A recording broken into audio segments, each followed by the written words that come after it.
close till I get up. Time is barely on our side. I don't wanna waste what's left. The storms we chase are leading us, and love is all we'll ever trust.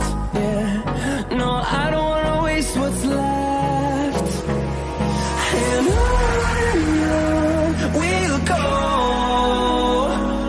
through the wastelands, through the highways, till my shadow turns to sun rays. And on we'll go, through the wastelands, through the highways, and on we'll go.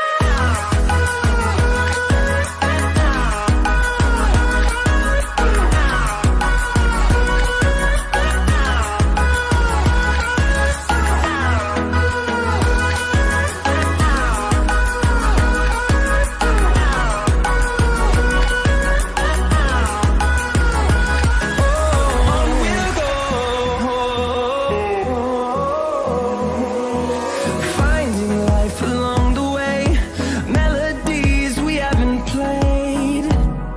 No, I don't want no rest. Echoing around these walls, fighting to create a song. I don't wanna miss a beat. And on we'll go, through the wastelands, through the highways, till my shadow turns to sun rays. And on we'll go, through the wastelands, through the highways, and on we'll go.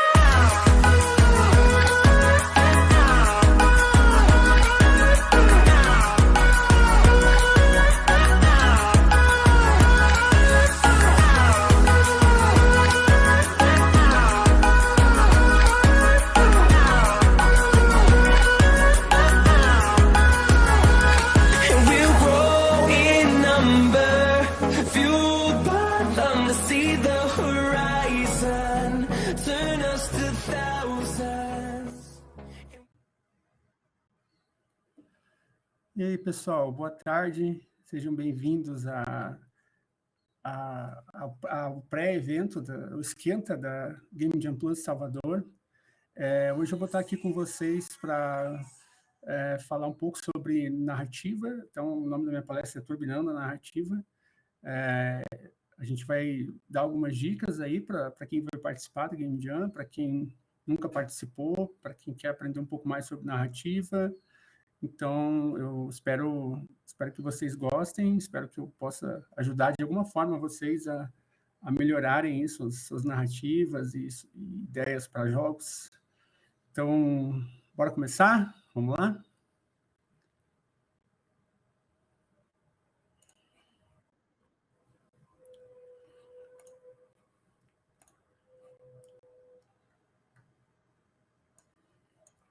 Então, aqui eu fiz uma apresentação, né? A gente está usando aqui uma ferramenta chamada Miro, uma ferramenta que a gente usa muito para produção dentro da área de jogos, né?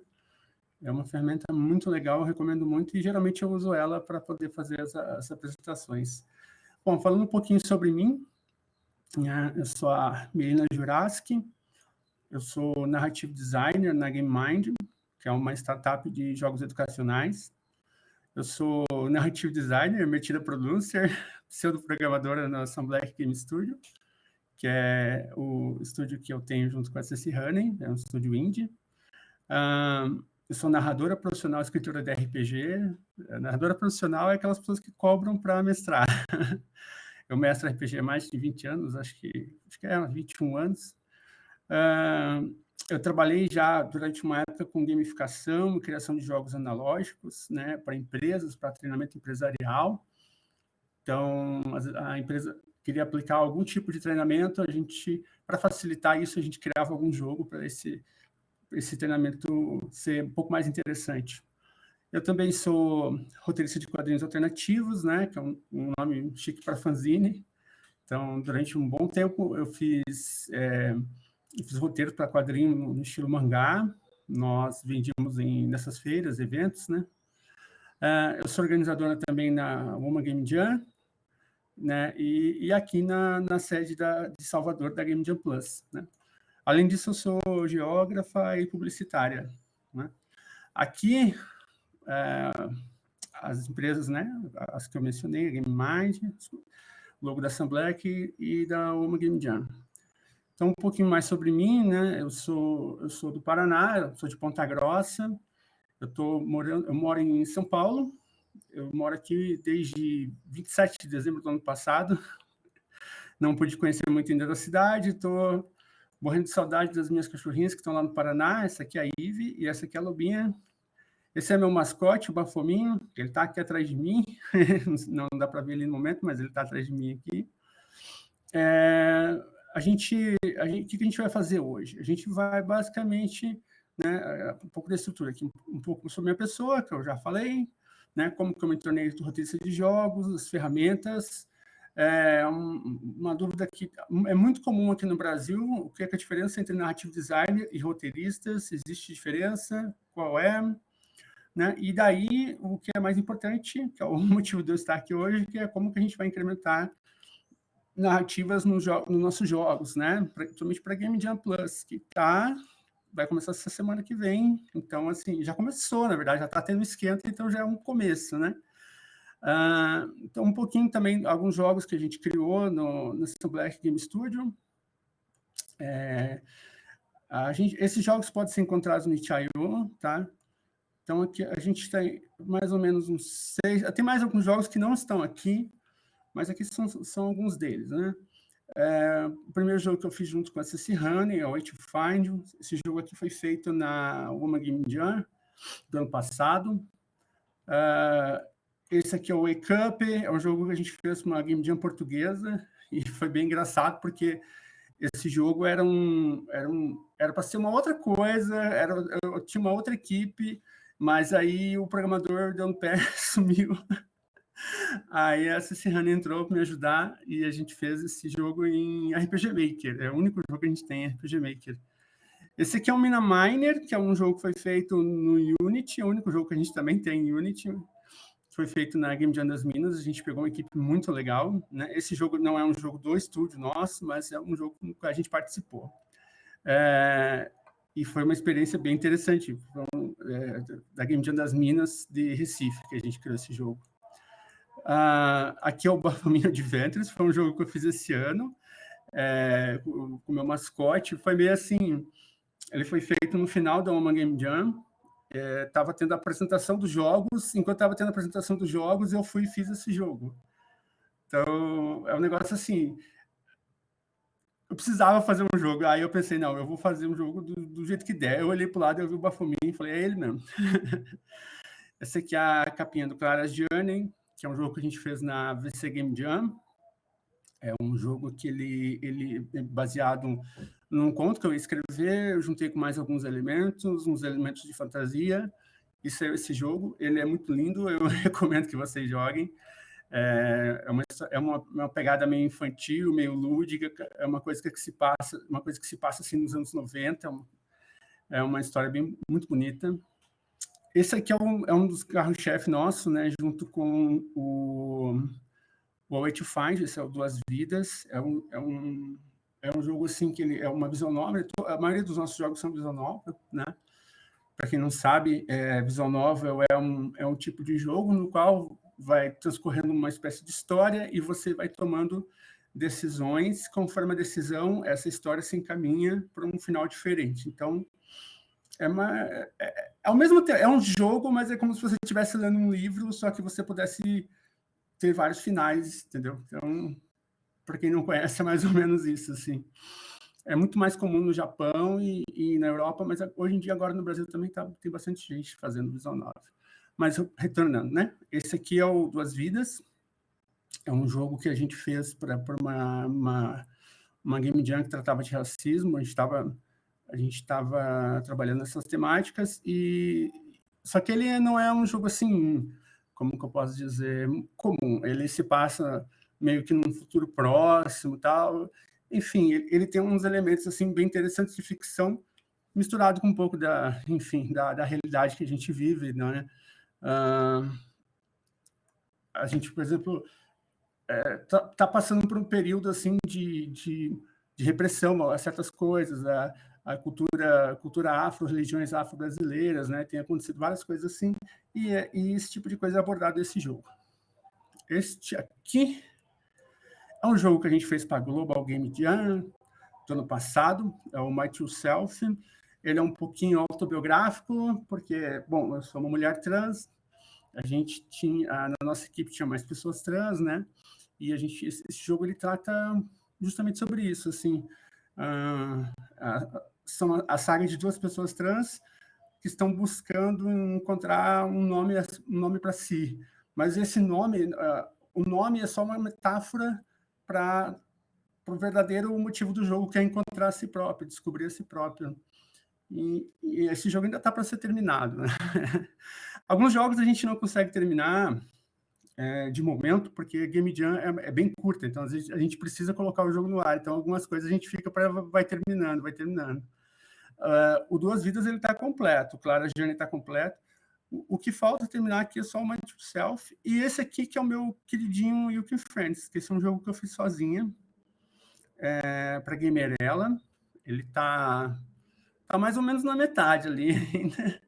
Ele é inglês, ele é todo feito em inglês, então para mim escrever em inglês é um pouquinho mais difícil, mas é um joguinho que eu tive que aprender pixel art em basicamente um dia para poder fazer, e foi muito legal. A Serrana me ensinou, ela é uma excelente professora, e acabou que ele ficou fofinho, assim, tá? E eu tenho um carinho muito grande por esse jogo aqui. Em breve vai estar pronto, espero. Bom, esses aqui são todos jogos da Assembleia, que são jogos feitos com equipe em Game Jam, né? Aí o outro jogo que eu faço parte, aí já é da Game Mind, né? Como eu mencionei, uma startup de jogos educacionais. A gente trabalha principalmente matemática, né? Matemática em língua portuguesa. Essa aqui é uma imagem do jogo. A gente, digamos assim, o jogo não foi lançado ainda, então não posso ficar falando muita coisa a respeito, nem revelar muita coisa a respeito, mas é um jogo cujo objetivo é ensinar matemática, ensinar a língua portuguesa, mas sem ser chato. Ele não é um jogo educacional tradicional, ele vai ser um jogo que vai... A ideia é a criança não nem se ligar que ela está aprendendo, simplesmente aprender jogando. Então, é um projeto que eu tenho muito orgulho. Todo o world building dele foi concebido por mim, a ideia do universo, os personagens, os cenários, até os mapas, né? Aproveitando que eu sou geógrafo, eu estou fazendo os mapas dele. E eu acho que até o final do ano, quem sabe já tem alguma coisa aí, até o final de 2021 ou início de 2022, a gente já tem alguma coisa aí para lançar. E vai ser muito legal. Esse jogo promete muito. Eu tenho muito carinho por ele. Bom, antes da gente avançar muito, quando eu falo, né, eu sou narrative designer. Pô, tá, o que é isso? O que é narrative designer? O que é roteirista, né? Como eu falei aqui, ó, do jogo da Game Mind, eu falei, né? Eu fiz o world building dele, eu criei o universo, os personagens, a história, a mitologia, os continentes, tudo. Isso é trabalho de narrative designer. O narrative designer, ele é um game designer que vai ele é uma especialidade de game design que vai trabalhar junto com o game designer para criar o mundo do jogo, ajudar nessa criação e, principalmente, focado, sabendo que, por exemplo, se você vai colocar determinado elemento no jogo, por exemplo, um balão, alguma coisa assim diferente, você tem que estar ciente que isso vai impactar no jogo em si, né? Na mecânica, no game design e tudo mais. Então, o roteirista não tem esse tipo de preocupação. Por quê? O roteirista, ele basicamente pega uma coisa que possa ter sido criada por outra pessoa, ou possa ter sido até criada por ele, mas ele não tem tanto foco na parte de jogo mesmo, não tem tanto foco na parte de gameplay. Já o Narrative Designer tem essa responsabilidade, ele tem que criar conforme a ideia do jogo, conforme o game designer planejou, muitas vezes. Então, o Narrative Designer tem uma responsabilidade bem maior, assim. O Narrative Design, inclusive, vai meio que permear, vai meio que determinar aquilo que os artistas vão fazer. Então, assim, a criação do Narrative Design ela vem antes do Concept Art, porque o Concept Art vai ser baseado naquilo que o Narrative Designer criou, né? Determinou. Então, se eu coloco lá que, por exemplo, vai haver um prédio que tem um formato diferente, alguma coisa assim, antes de qualquer coisa, o Concept Artist vai ter que vir conversar com o Narrative Designer para entender como que é isso, para ele explicar, para daí fazer o Concept Art. Então, assim, o processo começa sempre no Narrative Designer. Todo o processo do jogo. Já o roteirista, às vezes, não. Às vezes o roteirista ele vai pegar, já vem um conceito pronto, o conceito, às vezes, vem do game designer, ou pode vir do narrative designer, e o roteirista ele vai trabalhar basicamente os diálogos, os textos. Já o narrative designer, ele pode também trabalhar os diálogos, os textos e tudo mais, mas ele vai trabalhar também, por exemplo, o texto de uma placa que tem num determinado cenário do jogo. Um texto que esteja, algo que esteja subentendido muitas vezes numa imagem que precisa ser, não precisa necessariamente ser dito, mas está subentendido. Por exemplo, uma cidade que está devastada. Isso é meio que um conceito que o narrative designer trabalha, e não necessariamente precisa ver um texto.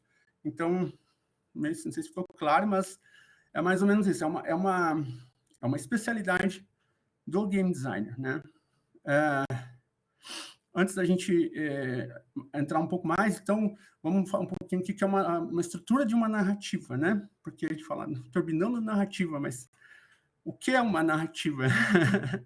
Né? A narrativa, ela basicamente tem a seguinte estrutura, né? Ela tem a introdução, então é quando você apresenta os elementos iniciais do jogo, né? Do texto, da história, você contextualiza. Então, por exemplo, você não vai começar uma história já no meio, assim, o personagem tá lutando com alguém, não sei o quê, mas não diz nada, não diz onde é, não mostra nada, não sabe, você não sabe se fica num deserto, se fica numa floresta, você não sabe, você não entende nada, não está nada contextualizado. Isso acontece, tem narrativas que começam dessa forma, filmes e coisas assim, mas, assim, geralmente o que a gente faz? A gente primeiro dá uma ideia de onde as coisas estão, contextualiza o leitor, o player, a pessoa que vai ver essa narrativa. Então, geralmente, a gente começa a ser, por exemplo, Star Wars. Star Wars começa lá dizendo, numa galáxia muito distante, papapá. Isso é a introdução. Você já sabe que, olha, isso está acontecendo no espaço, é numa galáxia, assim, assinado. O outro exemplo também espacial, Star Trek, sempre começa com o Diário do Capitão. Aí eles estão falando lá, começa lá, espaço, a fronteira final, tá. Então, essa é a introdução. Às vezes ela vem dessa forma, com um narrador, com texto, às vezes ela vem com imagens. Então, é muito comum. Tem jogos que iniciam com como se fosse um ângulo de câmera, mostrando uma cidade, mostrando uma região, e depois vai focando até chegar no personagem principal, ou, né, numa situação que vai dar início a uma história. O desenvolvimento, né, que é o desenrolar da história, geralmente o que acontece? O personagem, assim, isso é muito comum na jornada do herói, né? O personagem está em algum lugar, e eu já vou explicar o que é a jornada do herói.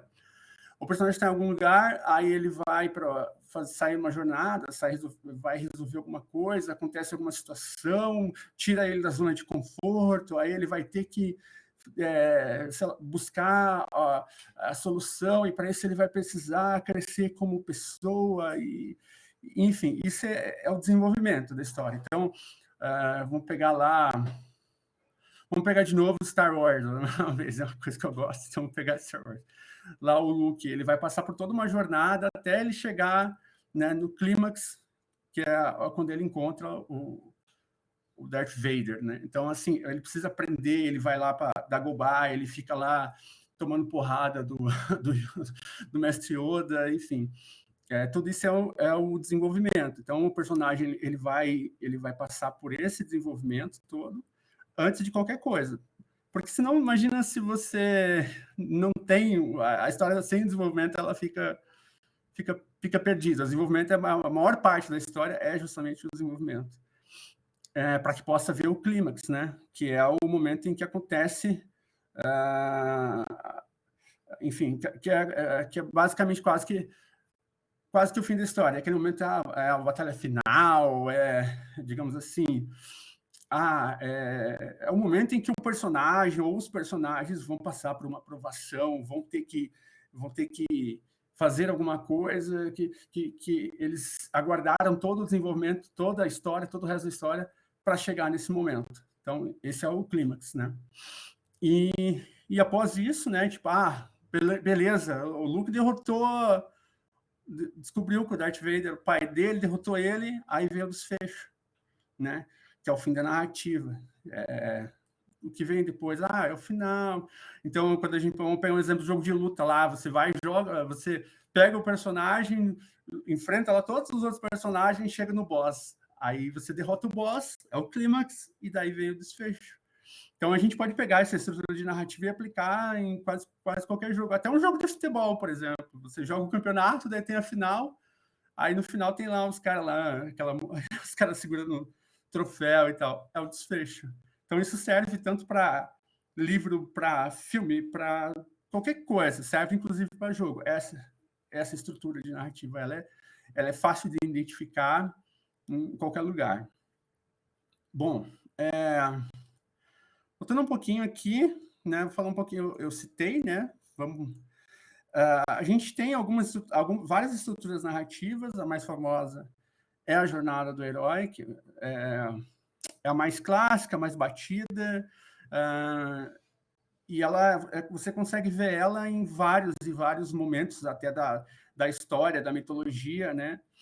Então, o Joseph Campbell, ele observou várias mitologias, várias histórias de vários povos, de várias civilizações, e ele entendeu, ele conseguiu enxergar isso, que todas as histórias, assim, todos os mitos, os grandes heróis das várias civilizações que existiam, passavam por esse processo aqui, né, que é da jornada do herói. Então, o cara tá lá, o cara era não necessariamente, às vezes o cara é um cara comum, às vezes ele não é, mas geralmente ele tá lá no seu vilarejo, no seu cantinho, acontece alguma coisa, e aí ele precisa tomar uma decisão e resolver se ele vai, se ele não vai. Saquear o vilarejo. Vou lá, vou atrás dos caras, que os caras levaram, sequestraram alguém, papapá. Aí, tipo, isso é o chamado aventura. Acontece alguma coisa que vai fazer com que ele necessite, ele precise sair da zona dele ali de conforto, de onde ele está. Aí você tem um momento que é o recurso do chamado, o personagem fala, não, eu não vou, eu cresci aqui, eu não quero sair daqui, a vida aqui é boa e tal. Aí o cara acaba meio que, tipo, acaba indo, assim, ou às vezes ele tem um mentor, né, que ele tem lá o líder do vilarejo, aí ele vai falar com o cara fala, meu filho, não sei o que, o mundo é muito maior que isso daqui. Isso aqui é um clichêzão, o que eu tô falando é tipo coisa que eu já vi em tudo que é canto. Porque o mundo é muito maior que isso aqui, não sei o que. Aí o cara toma a decisão e sai. Aí tem lá a travessia do primeiro limiar, né? Porque o cara tem lá a região dele, que ele conhece. Então, lá vamos pegar lá os hobbits, né? Então, eles saem lá do condado, então eles já começam a ver outras terras, outros lugares. Então, ele sai daquele lugar que é o lugar de pertencimento dele, já começa a ir para uns lugares diferentes que ele não conhece, que possam haver perigos, esse tipo de coisa. Daí a gente entra na parte que daí é uma parte aí a parte de desenvolvimento, né? Que seria que eles chamam de venda baleia. Aí o personagem ele vai passando por testes, ele vai tendo que se provar, ele vai evoluindo, ele vai encontrando aliados, encontrando inimigos, né? Então, aí ele sempre vai estar chegando próximo de uma coisa que ele não conhece. Então, aqui diz uma coisa que ele vai chegar lá, por exemplo, no caso do Senhor dos Anéis, está chegando em Mordor, aí tem a aproximação da Caverna Oculta, né? Aquele momento que está lá o Frodo e com o Sam, e eles estão chegando na montanha, aí eles não sabem o que eles vão encontrar à frente, então tem aquela coisa assim, nossa, e aquele medo, aquela tensão, mas aí vem a aprovação, né? Frodo, joga o anel. Não quero. É mais ou menos isso. Então, o personagem vai passar por uma aprovação. Pode ser um vilão falar, por exemplo, o Vader fala para o Luke, fala assim, não, se junte a mim. Se você se unir a mim, a gente vai dominar todo o universo, a gente vai derrubar o Palpatine e você vai reinar comigo. Essa é a aprovação suprema, né? Então, a gente consegue enxergar a jornada do herói em quase tudo. Aí vem a recompensa. Ele passou pela aprovação, aí vem a recompensa. Voltando ao Senhor dos Anéis, aquele momento que os hobbits são homenageados, todo mundo se abaixa, né? Faz reverência a eles, né? Então, aquela coisa da consagração. E aí você vê muito isso assim, em quase tudo que é filme, enfim, em geral, assim, tem esse momento da recompensa. Aí, às vezes, aí tem algumas vezes não tem essa, acaba aí, né? Aí tem um desfecho. Mas às vezes ela continua. Aí tem um tal de caminho de volta, porque o personagem já mudou, já virou outra pessoa. Aí ele é como se ele renascesse. Aí ele volta para o lugar de onde ele veio. Só que às vezes tem histórias que não. Por exemplo, em outros modelos de história, como o do Orfeu, isso não acontece, porque o personagem ele mudou tanto que ele já não consegue mais viver no mundo comum. Ele já mudou. Mas aí na jornada do herói é muito comum isso aí. O cara volta lá para o vilarejo, aí outra pessoa vai ter um outro momento, vai viver uma nova aventura, e de repente ele vai se tornar esse mentor aqui. Então, é meio que um clichê universal, assim, que existe nas histórias. É legal. É legal, geralmente acaba dando certo, mas, assim, não é a única coisa, né? Então, tem outros tipos de estrutura narrativa, como essa da peregrinação, que é como se fosse uma espécie de jornada, só que ela tem outros vieses, ela não necessariamente vai passar por essas etapas aqui. Tem a do Orfeu, que eu falei que o Orfeu ele foi até o inferno, né, buscar a amada dele e tal. Só que as coisas não dão muito certo, não tem essa coisa. Ele chega, quando ele retorna, ele já não retorna a mesma coisa, ele retorna. Do herói também, mas só que do Orfeu é como assim, é mais um sentimento talvez de derrota do que de propriamente vitória e tudo mais, recompensa. É outro tipo de estrutura, né? Tem a de Ícaro também, que não tem um final feliz, né? Para quem não lembra lá de Ícaro, da mitologia, que ele e o filho fazem asas de cera, então eles vão tentar sair da ilha, que eles estão presos, voando com essas asas de cera. Só que quando chega uma certa altura, o sol derrete as asas e eles acabam caindo e morrendo, né? Então, tem várias estruturas clássicas, tem outras mais, tem muitas mais, mas essas aqui são, digamos assim, as principais, né, as mais conhecidas. Para entrar um pouco mais nessa questão de roteiro mesmo, propriamente dito, uma coisa que é interessante é que existem, da mesma forma que você vai trabalhar, se você vai fazer uma arte, alguma coisa, você geralmente usa um software, você, né, necessita de uma ferramenta. Então, o pessoal lá usa o Photoshop, usa o CorelDRAW, usa, enfim, Photopaint. Para roteiro também existem ferramentas, né? Apesar que a maioria das pessoas não conhecem. Então, algumas ferramentas que são interessantes, eu coloquei aqui as principais, assim, que eu conheço, que eu acho interessante, mas tem muito mais, assim. Então, o Twine, alguns dos joguinhos que eu mostrei aqui, esse aqui, o Where to Find You, o You Can Friends e o Baphomet Adventures foram feitos em Twine. O que o Twine faz? Ele é de graça, ele é uma ferramenta que você encontra na internet, você não precisa pagar. Acho que já está na versão 2, indo para 3. Já deve estar na 3 já. Ele cria uma espécie de fluxograma e você pode adicionar imagens. E em cada um você vai criando um link, você clica e vai para uma próxima. Aí vai ter uma outra imagem e tu coloca um texto. Então, o que a gente faz?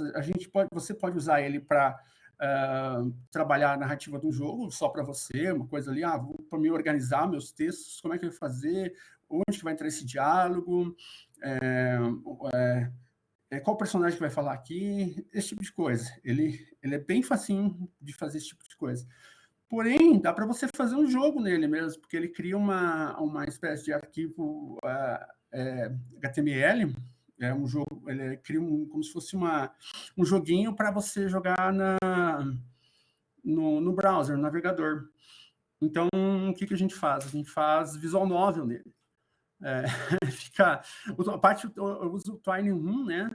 Aí, porque eu acho mais tranquilinho. Aí o texto fica um pouquinho desorganizado, mas o resultado fica bom, sabe? Fica bonito. Se você tiver um artista que faça um negócio legal, ajuda bastante, mas você pode fazer um jogo só por texto também, só em texto, nada impede, né? Mas é isso, o Twine é uma ferramenta que eu recomendo muito, assim, gosto muito dela, e a maioria das pessoas gosta dela, não tem como, ela é muito tranquilinha. Tem o Celtics, que é um software clássico, assim, para trabalhar com roteiro. Ele tem as versões normais dele, assim, digamos assim, para trabalhar com roteiro clássico, roteiro de cinema, esse tipo de coisa. E agora, recentemente, eles lançaram um Celtics para jogos. Só que, assim, o Celtics ele é pago, né? Mas o de jogos, ele é mais caro que o de roteiro normal. Então, assim, eu falei, cara, não vale a pena, porque é em dólar, né? Mas, assim, se a pessoa tiver condições, tiver dinheiro, ele é legal também. Mas, assim, não tem nada muito, assim, que o Twine fique devendo, sabe? Digamos assim. E pouca gente, assim, que eu conheço, até agora acho que eu não conheci ninguém da área de jogos que trabalha com o Celtics para jogos. Eu não conheci ninguém ainda que usa. Tem o Artsy Draft. O Artsy Draft, você pode comprar ele na Steam. Ele é um pouquinho caro, só que ele tem um monte de funções diferentes. Ele tem várias funções extras, assim, e ele tem porte para você poder, digamos assim, inserir textos através dele direto na Unity, né? Que é a engine mais conhecida, assim, de produção de jogos, o pessoal usa muito, principalmente para jogos 3D. Então, o Artsy Draft, ele tem essa capacidade, ele consegue pegar os textos, a narrativa e inserir diretamente na Unity. Ele é muito bom, ele é muito bonito, ele tem muita coisa, mas, assim, infelizmente ele ainda é caro. Se eu não me engano, acho que eu acho que é uns 160, 180, 200 reais, não tenho certeza quanto a isso. Mas ele é meio carinho. Eu tô lá esperando um dia que ele entre em promoção na Steam, mas acho que isso vai demorar. Outra ferramenta que é gratuita, inclusive você pode digitar esse endereço aqui, draw.io, ele ajuda muito, assim, na hora de você querer passar uma ideia para alguém. Então, por exemplo, assim, esse aqui é mais útil para narrative designer, né?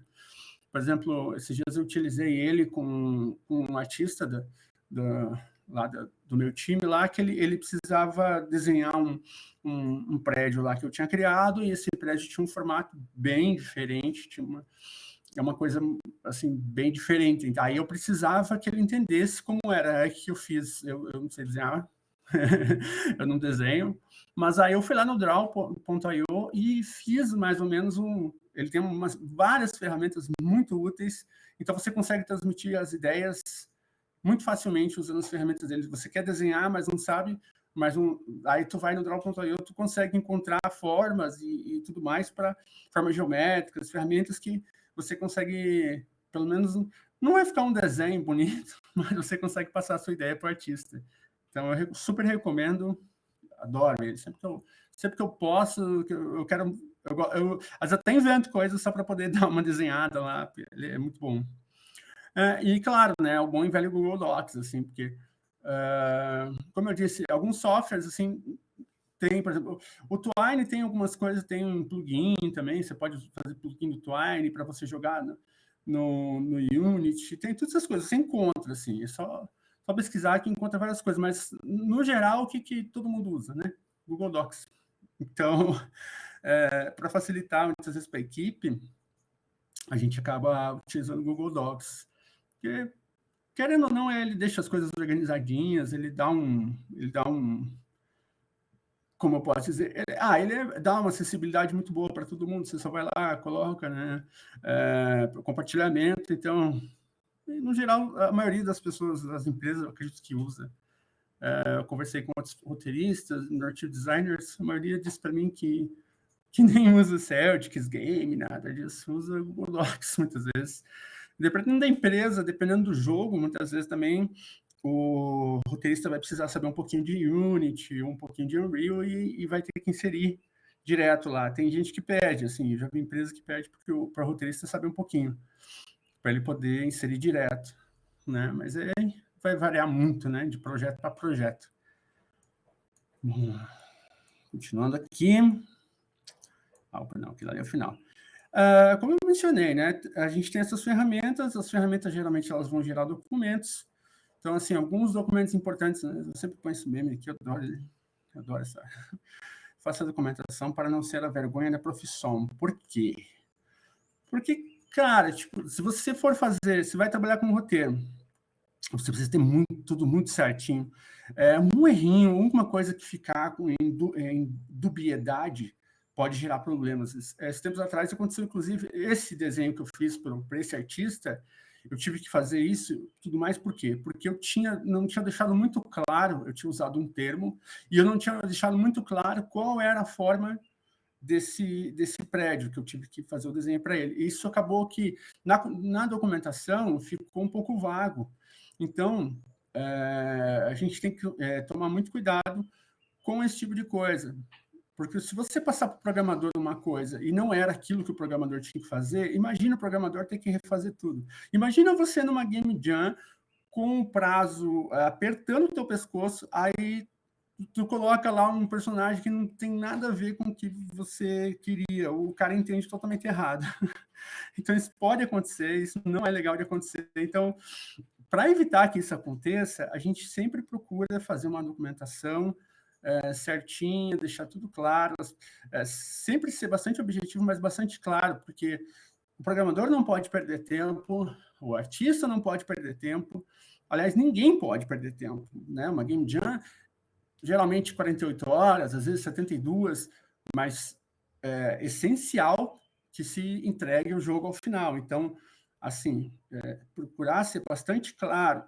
Outra coisa também, antes de você começar a Jam, você saber quais as capacidades do seu time. Então, não adianta você fazer documentação lá, mas você colocar lá um monte de coisas que os seus artistas às vezes não conseguem fazer. Às vezes você não tem um artista 3D e tu quer fazer um jogo 3D. Você tem que saber o que o seu time é capaz de fazer, o que o seu time consegue desenvolver. Seu programador, o cara só programa em Java, e tu quer fazer um jogo usando, sei lá, Python, né? Então, você tem que estar ciente disso, né? E daí, na hora de fazer, eu não digo assim que, na Game Jam eu vou fazer. O principal que você tem que ter é um argumento, né? A sinopse é o que você vai colocar depois lá no itch.io, lá, dizer sobre o que é o jogo, né?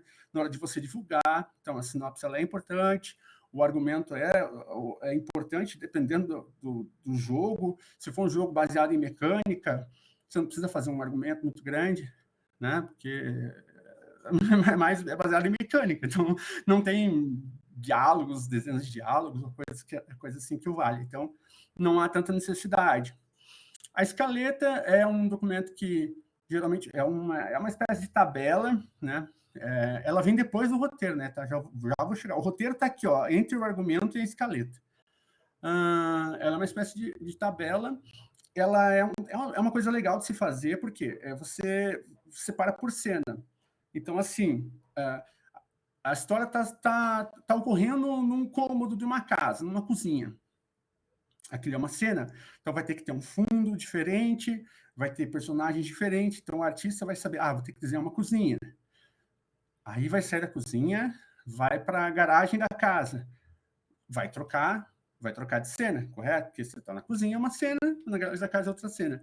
Então, aí o artista vai ter que desenhar o quê? Vai ter que desenhar um fundo, vai ter que desenhar uma garagem, um carro. Então, assim, você não pode... Imagina se você coloca tudo junto, aí o artista chega assim, pô, mas desenha um carro na cozinha, não vai dar certo. Então, é importante que você separe bem as coisas. O programador, muitas vezes, ele não está nem aí, ele só vai fazendo. Então, você tem que ter bem certinho o que é que vai acontecer. Essa cena aqui é no quarto, é de noite, tá a luz acesa, papapá, papapá, papapá. Entendeu? Isso é importante, tanto para o artista, quanto para o programador, para o resto da equipe, para o producer, né? Game Jam não é muito comum ter producer, mas assim, o producer é o cara, né? O cara que vai chegar, vai pegar o teu trampo ali, pegar esse cara, o roteiro tá aqui, vai levar pro artista. Tu tem que fazer uma cozinha, tu tem que fazer uma garagem, tu tem que fazer uma fachada de uma casa. Aí ele vai chegar pro programador lá, isso aqui que vai ser feito, total, vai ter esse diálogo aqui, isso aqui, isso aqui. Então, assim, sempre procurar ao menos um documento, ou talvez uma escaleta, ou um roteiro para facilitar as coisas, facilitar a vida da equipe, e chegar com um jogo legal, chegar no final da Game Jam, tá aqui o jogo.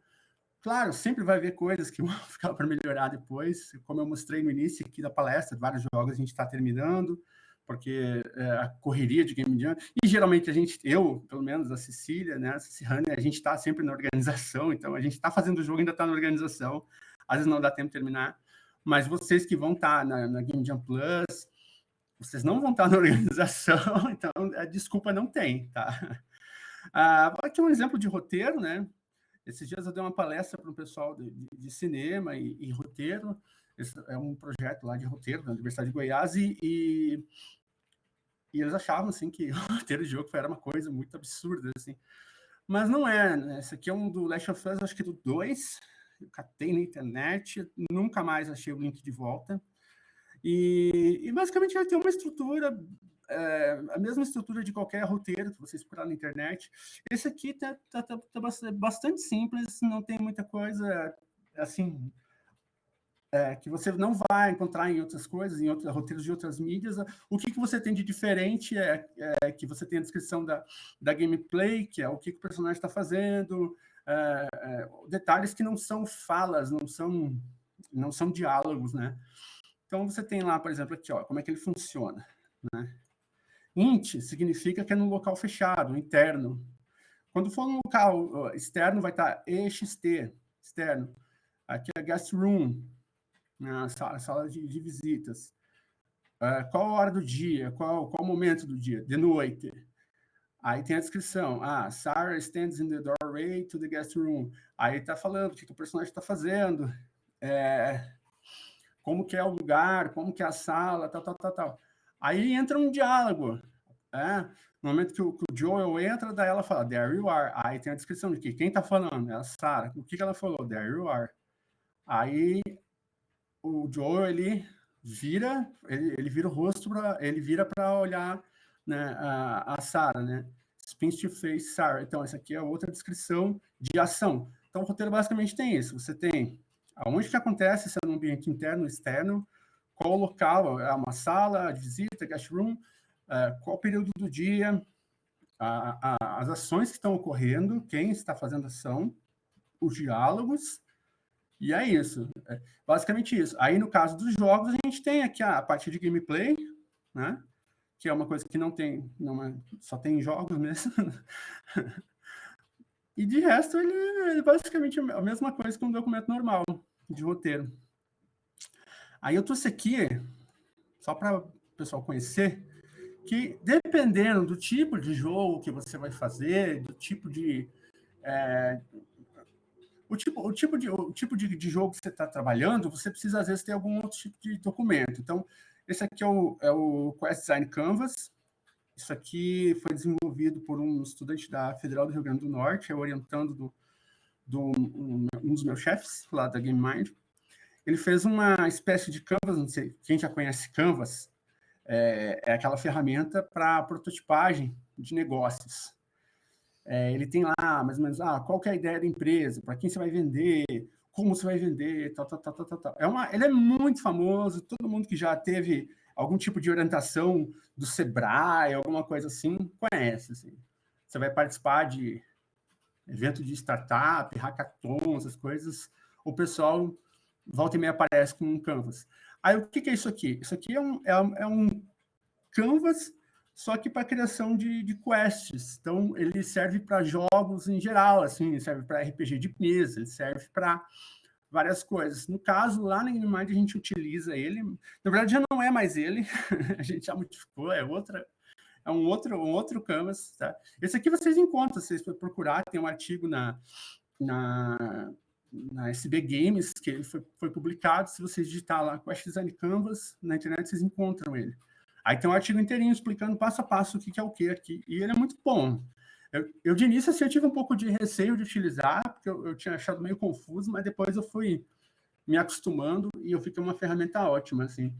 Eu ainda vou testar ele para fazer uma aventura de RPG, ainda não testei, mas a gente usando ele para criar jogo eletrônico, ele já funciona bem, então acho que para RPG vai ser fantástico. Outros documentos, né, que a gente precisa ter, alguns não são necessariamente obrigação do roteirista ou do narrative designer de fazer, mas tem a participação, por exemplo, o GDD, que é um documento que é basicamente construído pelo game designer, mas parte do que a gente cria, enquanto narrative designer ou mesmo roteirista, vai para esse documento. Então, por isso que eu coloquei aqui, né?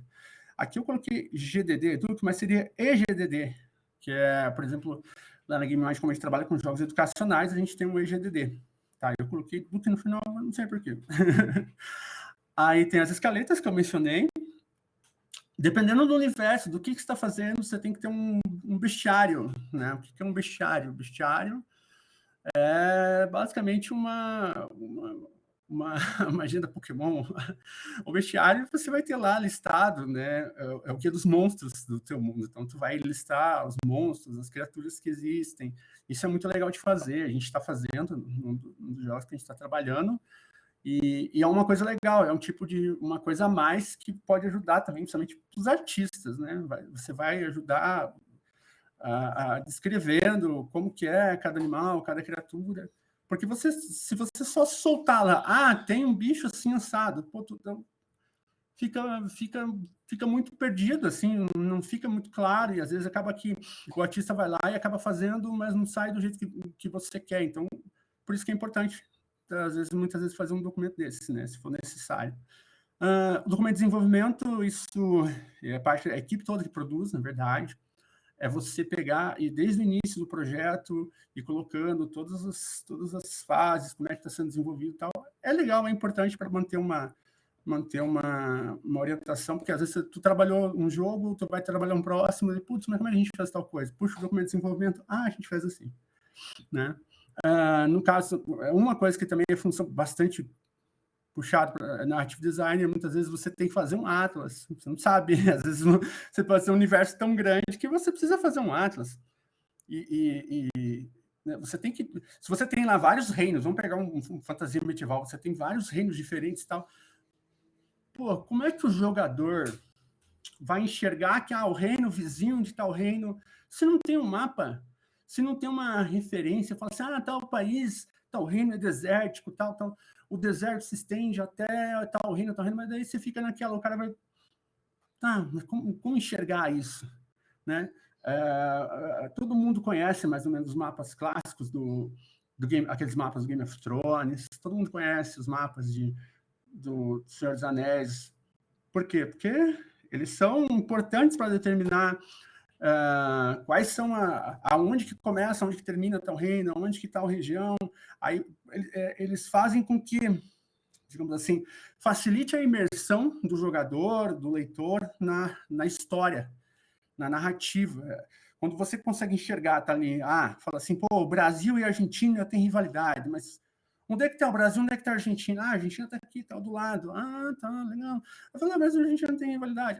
Brasil e Angola, onde é que está Angola? Está lá no mapa do tal lugar. Então aqui, o oceano, aqui, por aqui que vinha. Entendeu? Então, esse tipo de coisa é legal de fazer. Não é todo mundo que consegue, que sabe fazer. Eu faço, porque eu tenho formação de geógrafo, então eu aproveito disso para poder desenvolver algumas coisas a mais, algumas ferramentas a mais. Mas, assim, você encontra, por exemplo, o Incarnate, que é uma ferramenta muito boa. Ele tem uma versão gratuita e uma versão paga. Tá? Eu vou escrever aqui, ó. Incarnate, porque ele não é assim com K. Para quem se interessar, por ele.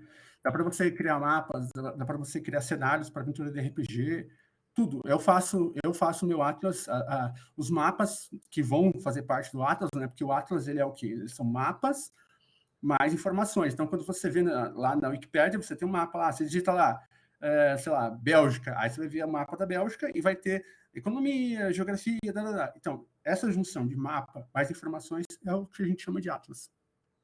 Ok. Vamos lá, encaminhando para os finalmente. Coisas aqui, dicas importantes que eu acho assim fundamentais em Game Jam. Olha só essas imagens. O que significa isso? Eu vou cortar aqui para não parecer tudo lá. O que significa isso aqui? Sabe como é que chama isso aqui? O cavalo usa?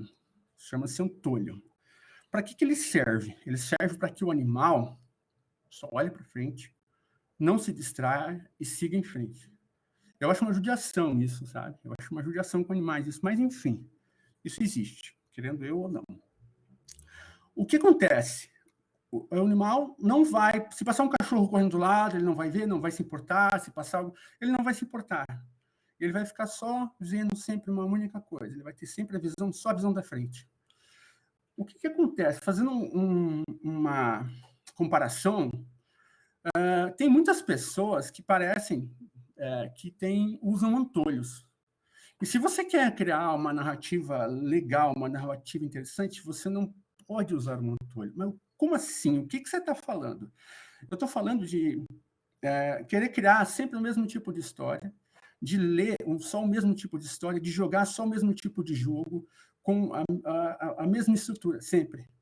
Para você poder criar algo interessante, você precisa olhar ao teu redor, olhar o mundo, olhar como são as coisas, fora daquilo que só você... Se você vive uma rotina todo dia, que você sai de um lugar para chegar ao outro, todo dia, e você só vê as mesmas coisas, isso, digamos assim, vai afetar muito a sua visão de mundo, vai afetar a forma como você enxerga o mundo, e isso não vai, digamos, contribuir para uma diversidade. Tu não vai conseguir, por exemplo, pensar coisas novas, ideias novas. Quando você resolve, às vezes, num dia, fala assim, nossa, mas eu vou fazer um caminho diferente. Você já vai ver coisas diferentes. Isso já vai ser uma, digamos assim, você vai estar meio que tirando um pouco o seu antônio, você vai estar olhando para os lados. Então, assim, se você quer criar uma narrativa que seja interessante, minimamente interessante, você pode ver elementos em todos os lugares. Então, tipo assim, eu digo assim, olhe para si mesmo. A pessoa fala assim, mas eu tô sem ideia. Mas, pô, tu não lembra de um dia que tu fez uma viagem para tal lugar, não sei o quê, um lugar assim, assado, um lugar diferente e tal. Pô, aí tu, nossa, eu lembro desse dia que eu viajei lá para o interior, não sei o quê, tinha um lago muito estranho, assim, assado, lá tinha um cara me contou uma história de lobisomem. Daí surge uma ideia. Olhar ao seu redor. Às vezes você mora numa região, num bairro que tem determinadas coisas, uma determinada história. Eu não sabia que esse bairro surgiu por causa da fábrica. Isso pode acabar virando um roteiro, né? Então, olhe para o mundo, se libera do controle, né? Isso é uma coisa que eu falo sempre. Outra coisa também, ao mesmo tempo, você pode inovar, mas é interessante que você conheça os clássicos, que você conheça jogos que são jogos que, digamos assim, inspiraram outros jogos. Então, assim, muita gente fala de um jogo lá que é meio estilo de Castlevania, mas aí a pessoa não conhece Castlevania. Então, assim, você vai se basear numa coisa que alguém se baseou já. Então, isso você está empobrecendo o teu jogo, o teu roteiro, a tua ideia, porque tu já está pegando de uma outra coisa que já existe, que é baseada em outra coisa. Então, se é para fazer assim, procura lá a fonte original, né? Cavaleiros do Zodíaco é baseado na mitologia grega. Eu vou fazer um negócio que tem mitologia grega, mas eu tirei só a parte que tem Cavaleiros do Zodíaco. Então, você está reduzindo, é como se estivesse afunilando, você está tirando coisa de onde já tem pouca coisa. Então, assim, sempre procura ler, conhecer os clássicos, isso é importante. World building, né? É uma coisa que eu gosto muito. Você ir criando história, você começa ali, que nem eu falei lá da jornada do herói, né? O personagem começa no vilarejo, aí ele descobre uma cidade grande, ele descobre que tem um reino, ele descobre que tem uma treta de reinos e tal, e vai aumentando, e vai mostrando história, e vai mostrando que tem outras pessoas, outros personagens. Isso enriquece, isso fica... É algo muito legal de se ver. Então, o que é isso? É o world building. Você vai aumentando a história, de repente aparecem outros antagonistas. Esse tipo de coisa mantém a atenção do jogador. Você faz com que ele continue se interessando cada vez mais, né? E como eu falei, né, a jornada do herói é legal, mas assim, se puder, às vezes é um pouquinho difícil, mas assim, dá uma desapegada, sabe? Procura outras coisas, sabe? Não fica só fazendo aquilo ali, porque muitas vezes alguém vai bater o olho assim, a pessoa vai bater o olho no teu jogo e fala assim, putz, mas isso aqui é igual tal coisa. Dói ouvir isso. Eu não ouvi ainda, mas assim, se eu ouvir, eu já ouvi mestrando RPG, eu fiz um negócio, um cara falou, isso aqui é igual no Bleach. Eu nem tinha assistido Bleach, eu já falei, que droga. Então, assim, procura fugir um pouco, procura pesquisar um pouco sobre essas outras estruturas narrativas e utilizar elas, vale a pena. Então, tem umas coisas que eu já falei, né? Conheça a sua equipe. Se vai escrever no formato de roteiro, quer escrever o roteiro é isso aqui, esse tipo de coisa aqui, esse documento. Então, se você quer fazer roteiro, não é escrever historinha, tá? É importante saber disso. Outra coisa que o pessoal fala, mecânica é importante, mas assim, se você tiver só mecânica, sim, você vai ficar... É só mecânica. Nem sempre isso vai agarrar, vai pegar pelo gosto assim, do player. Às vezes ele quer uma história, ele quer saber de onde veio o personagem, para onde vai o personagem, esse tipo de coisa. Então, assim, mecânica é importante, mas não é tudo. E na Game Jam, varia de Game Jam para Game Jam, existem temas, então procura não fugir, tá? Você vai fazer uma coisa que é sobre folclore, aí tu coloca lá o Robocop. Tipo, não faz sentido, né? E saber reconhecer os limites do tempo. Então, assim, que nem eu agora, eu estou acabando meu tempo aqui. Então, é importante que você não vai querer fazer um GTA em 48 horas, né? Por último, aqui, rapidinho, algumas recomendações minhas. Vídeos do GDC, sobre storytelling, sobre narrative designer, tem ótimos vídeos, é um canal no YouTube GDC. Procurem lá, tá em inglês, mas, assim, vale a pena fazer um esforcinho. Esse livro aqui do... Edwin McRae, Narrative Design for Indies. Ele é muito bom, recomendo bastante. Ele ensina muito sobre o trabalho do Narrative Designer, criação para jogos, tá? Este aqui é o livro do meu professor querido, o André Campos de Carvalho, professor André, Imaginário e Narrativas Arquetípicas. Vários dos conteúdos que eu mencionei aqui, ali do Orfeu, tudo tal, você vai encontrar nesse livro aqui. É um livro excelente, é muito bom. E ele é baratinho. Então, pessoal, é isso. Eu queria agradecer a vocês que estão, quem está presente, eu queria agradecer de coração. Para mim, estar falando sobre o que eu amo, sobre o meu trabalho, é uma coisa que, sei lá, eu sempre vou fazer com muita vontade. Então, eu espero ter ajudado vocês, eu sei que é pouco tempo, mas assim, eu acho que algumas coisinhas aqui, vocês pegando as dicas, vocês podem dar sequência, vocês podem aprender muito mais, aprofundar muito mais e construir narrativas mais interessantes. E eu desejo boa sorte para todo mundo que vai participar da Game Jam. E é isso aí. Obrigado.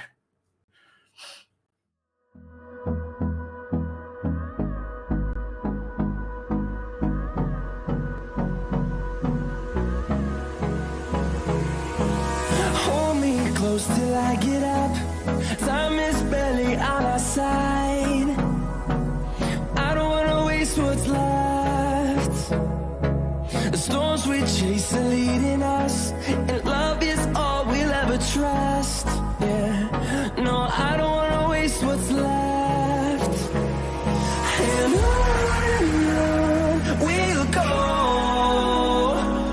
through the wastelands, through the highways, till my shadow turns to sun rays. And on